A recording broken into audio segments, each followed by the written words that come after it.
संत शिरोमणि गुरु रविदास जी महाराज की 646वीं जयंती पर शनिवार को श्री गुरु रविदास मंदिर धर्मशाला से शोभायात्रा निकाली गई।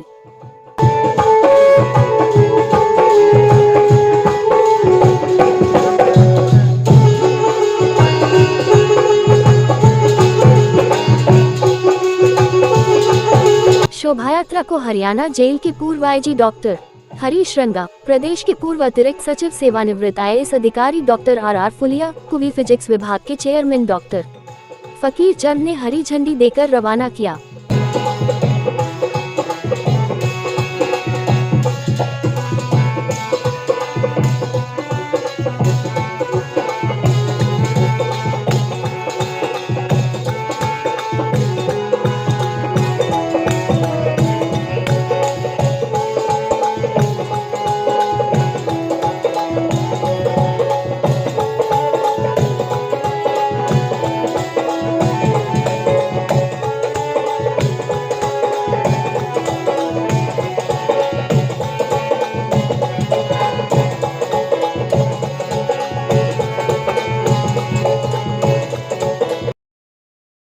महाराज जी की पावन जन्मोत्सव है कल और आज शोभा यात्रा निकाली जा रही है, तो आपका इसमें क्या कहना है और क्या? सबसे पहले तो मैं इस दिवस के ऊपर सभी गुरु जी के भक्तों को, साधकों को बहुत बहुत बधाई देता हूँ और शुभकामनाएं देता हूँ। गुरु जी का जन्म एक ऐसे समय हुआ जब सब वो ऐसे एक अराजकता का समय था, उस समय जब धार्मिक पाखंडता और जो पोंगापंथी थी वो एक चरम पे थी, इंसानियत काफ़ी दुखी थी। तो उस समय उनका जन्म हुआ और उन्होंने अपनी वाणी के द्वारा, अपने लेखन के द्वारा ऐसे कार्य किए और उन्होंने समाज में समानता, बंधुत्व, भाईचारे का संदेश दिया। और उनकी जो वाणी है उस समय के तो उसका महत्व था, लेकिन आज भी उतना ही महत्व है। और आज के समय में हम फिर देख रहे हैं कि जो धार्मिक पाखंडता है वो बढ़ रहा है, तो उनके विचारों को हम आत्मसात करें, उनको अपने जीवन में ढालें और उनके चलाए मार्ग के पर हम चले ताकि इंसानियत का और बंधुत्व का हम संदेश दें। धन्यवाद।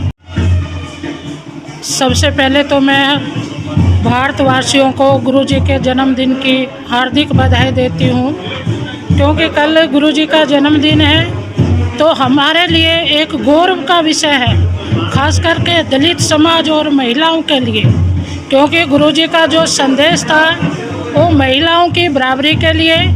और हमारे यहाँ भी कल महिलाओं को एक मुख्य अतिथि के रूप में बुलाया गया और एक बराबरी का जो दर्जे की भावना का गुरुजी ने प्रचार प्रसार किया था, उसी के माध्यम से आज हम सब महिलाएं अपने अपने क्षेत्र के अंतर्गत अग्रसर हो रहे हैं। और भारतीय समाज में भी एक गुरुजी का सबसे पूर्ण संदेश था कि एजुकेटेड बनो, अर्थात सबको शिक्षा दो, और कर्मठ बनो, अर्थात कर्म का सिद्धांत। क्योंकि गुरुजी ने कहीं पर भी ये नहीं कहा कि व्यक्ति कर्म ना करे, और व्यक्ति को हमेशा कर्म करते रहना चाहिए ताकि व्यक्ति आगे की ओर बढ़ता रहे, उन्नति करता रहे। और भारतीय समाज में जो एक दलित के नाम से जाना जाता है, आज प्रत्येक क्षेत्र में जो दलित समाज के लड़के या लड़कियां हैं वो एक अग्रणी भूमिका निभा रहे हैं। और पाखंड का जो गुरुजी ने विरोध किया था, तो मेरी सभी बहन भाइयों से निवेदन है कि पाखंड में न पड़ के गुरुजी के द्वारा बतलाया गया जो कर्म का सिद्धांत है उसको अपना करके अपने अपने क्षेत्र के अंतर्गत अग्रणी बनना चाहिए और अपने समाज के उत्थान के लिए जरूर कुछ न कुछ निर्धारित करना चाहिए, जिसमें आजकल हमारे बहुत सारे बच्चे पुस्तकालय खोल रहे हैं और अलग अलग फील्ड में एक अलग अलग भूमिकाएं अदा कर रही हैं। तो हमें उन बच्चों का भी प्रोत्साहन भी देना चाहिए और उनके अग्रणी बन करके जो भी मार्ग निर्देशक एज ए शिक्षिका होने के नाते, एज ए बड़ी होने के नाते मेरा भी दायित्व बनता है कि मेरे से छोटे जो मेरे बहन भाई हैं जो अगर भूमिकाओं में हैं तो उनमें मैं मार्ग निर्देशन भी कर सकूं और जितनी मेरी सामर्थ्य है उतना मैं सामाजिक, आर्थिक, राजनीतिक जितना भी प्रकार का है तन मन धन से मैं अपने समाज की सेवा कर सकूं। यही गुरुजी का एक सच्ची मेरी नमन होगा। और मैं दोबारा से सब भारतवासियों को, हरियाणा प्रांत वासियों को और कुरुक्षेत्र निवासियों को, और ख़ास करके जो रविदास सभा कुरुक्षेत्र की है उसका मैं धन्यवाद भी करती हूँ कि उन्होंने हमें सुअवसर प्रदान किया। और सारे समाज का मैं फिर एक गुरुजी के जन्मदिन की बार बार बधाई देती हूँ, अभिनंदन करती हूँ। धन्यवाद। कल गुरु रविदास महाराज जी का पावन जन्मोत्सव है और आज शोभा यात्रा श्री गुरु रविदास मंदिर एवं धर्मशाला द्वारा निकाली जा रही है और आप यहाँ पे चीफ गेस्ट के रूप में आप पहुँचे हैं झंडी दिखाने के लिए शोभा यात्रा को, तो आपका क्या कहना है? मैं सबसे पहले यहाँ जो कुरुक्षेत्र की गुरु रविदास सभा है उनके प्रधान श्री सूरज भान जी को बहुत बहुत बधाई देता हूँ कि उन्होंने मुझे इस अवसर पे बतौर मुख्य अतिथि बुलाया है। और आज जो शोभा यात्रा गुरु जी के 646वें प्रकाश उत्सव की मनाई जा रही है, ये मेरे लिए बहुत हर्ष और खुशी का अवसर है और मैं इस अवसर पर इस खुशी को अपने पूरे समाज में बांटना चाहता हूँ। और जो भी लोग आज यहाँ पर इस यात्रा में शामिल होंगे, बहुत ही सबको शुभकामनाएं हैं, बधाई के पात्र हैं। और गुरुजी जो थे वो एक बहुत ही शिरोमणि और मतलब मैं क्या कहूँ उनके बारे में कि उनके जैसा जो सूर्य कवि इस पृथ्वी पर दोबारा जन्म नहीं लेगा। उनकी जो वाणी थी, उनके जो श्लोक थे, उनके जो दोहे थे, उनमें आज भी इतनी सार्थकता है कि अगर हम उसको अपने जीवन में अपनाएं तो हमारा जीवन भी धन्य हो सकता है। लेकिन हम बातें बहुत करते हैं, भीमराव अंबेडकर की बात करते हैं, शिरोमणि गुरु रविदास जी की बात करते हैं, लेकिन हम वही जो हमारे समाज की एक मानसिकता है, एक घटिया सोच है, उसी पर अटके हुए हैं आज भी। मैं इस अवसर पर शिरोमणि गुरु रविदास जी की जयंती सही मायने में तब सार्थक होगी जब हम इस घटिया सोच और इस मानसिकता को बदलेंगे और उनकी जो भी शिक्षाएं हैं उनको अपने जीवन में, अपने समाज में ग्रहण करेंगे, लागू करेंगे, तब ही सच्चे मायनों में हम गुरु रविदास की उनका प्रकाश उत्सव के जो जयंती है वो सही मायने में मना पाएंगे। और मेरा यही संदेश है कि हमारे समाज के लोग ज़्यादा से ज़्यादा पढ़ें, नशों से दूर रहें और जो हमारी जो सामाजिक बुराइयां हैं, जो गुरुजी ने हमें संदेश दिया है, उनको अपने समाज से, अपने घर से दूर करके उनकी शिक्षाओं पर चलने की कोशिश करें। धन्यवाद। मंदिर कमेटी द्वारा एक बहुत अच्छी शुरुआत की गई है, जैसे समाज के जो गणमान्य व्यक्ति रहे हैं, पोस्टों पे उच्च अधिकारी रहे हैं, उनको इस कार्यक्रम में भाग लेने के लिए उनका मुख्य अतिथि वगैरह बनाया गया है। राजनीति नहीं, ये रखा गया है। हाँ, ये एक अच्छी सोच है, अच्छी सोच है, क्योंकि जो आने वाला जो हमारा जो युवा जो वर्ग है वो कुछ ना कुछ जरूर प्रेरणा लेता है। और मैं आज भी अपना विद्यार्थी जीवन जी रहा हूँ।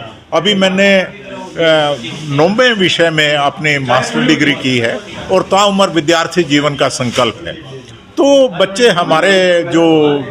हमारे से प्रेरणा ले सकते हैं। और ये पूरा मैं गुरु रविदास सभा कुरुक्षेत्र के प्रधान श्री सूरज भान जी को बहुत बहुत बधाई देता हूँ कि उन्होंने हमें इस अवसर के लिए उपयुक्त पाया और चुना है। और आगे भी जब कभी बच्चों को कोई संदेश देना होगा तो हम सभी जो भी कोई अधिकारी हैं, पूर्व अधिकारी हैं, अपना तन मन धन से पूरा योगदान देंगे। धन्यवाद।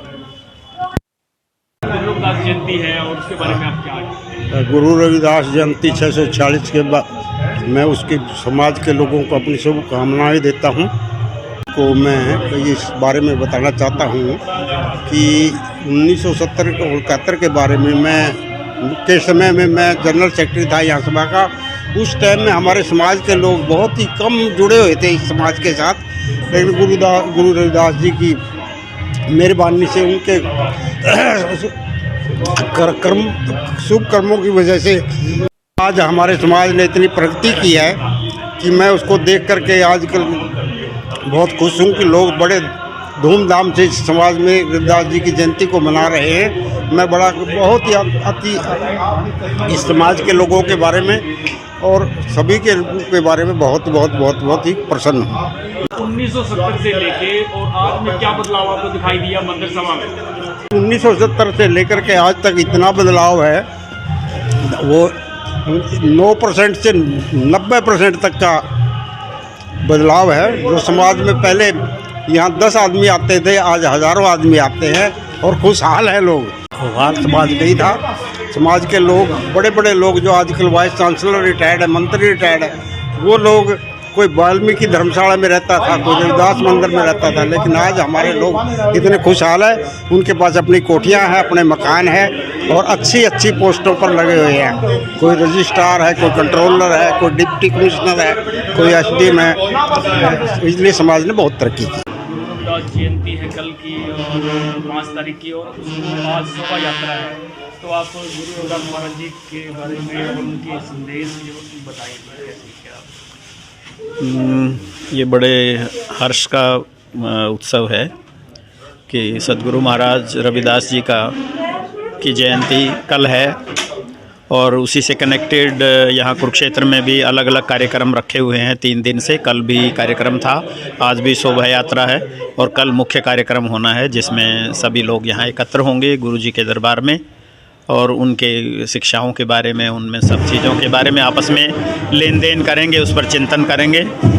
और ये एक बहुत ही पावन दिन है जबकि हम गुरुदेव की वाणी को, उन्होंने क्या जो अपना संदेश दिया, उन्होंने जो एक जीवन का दर्शन दिया, वो सारी चीज़ों को जो ज़िंदगी के लिए बहुत ज़रूरी हैं, उन पर हम उस दिन दोबारा से विचार करते हैं और उनको अपनाने का और ज़्यादा गहराई से, मजबूती से अपनाने का और ज़्यादा उस संदेश को फैलाने की योजना बनाते हैं, प्लान करते हैं और आपस में मिलजुल करके उनके प्रति अपनी श्रद्धा, आभार और उनकी चीज़ों को अपनी ज़िंदगी में उतारने के बारे में चिंतन करते हैं, उसे अपनाते हैं। तो क्योंकि गुरुजी के संदेश जो है, रविदास जी के संदेश जो हैं, वो बहुत ही मानवोपयोगी हैं। उस समय में वो बहुत ही एक तरह के क्रांतिकारी संदेश हैं, क्रांतिकारी बातें हैं वो जो उन्होंने अपने समय पर की। बहुत उनके हिम्मत का, उनके हौसले का और उनकी एक निडरता का जो है वो एक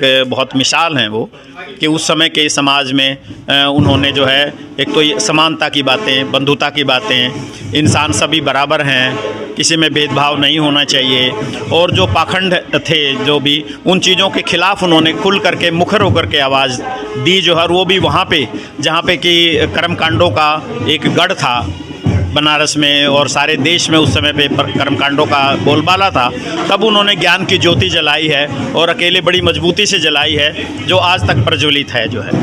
तो उनके प्रति हमारी बहुत आभार हैं कि वो हमारे समाज में, इस समाज में पैदा हुए, इस समाज के वो अग्रज हैं, पूर्वज हैं, इस समाज के दिग्दर्शक हैं, उसकी ज्योति हैं और उसी ज्योति को अब हमें आज के समय में, क्योंकि आज भी वो सारी चीज़ें अभी भी मौजूद हैं काफ़ी बड़े हद तक, तो उनके ऊपर कार्य करने की ज़रूरत है और गुरु महाराज का जो संदेश है वो अपने जीवन में उतार कर सभी लोगों को अपने समाज में और पूरे भारत और पूरे विश्व में फैलाने की ज़रूरत है।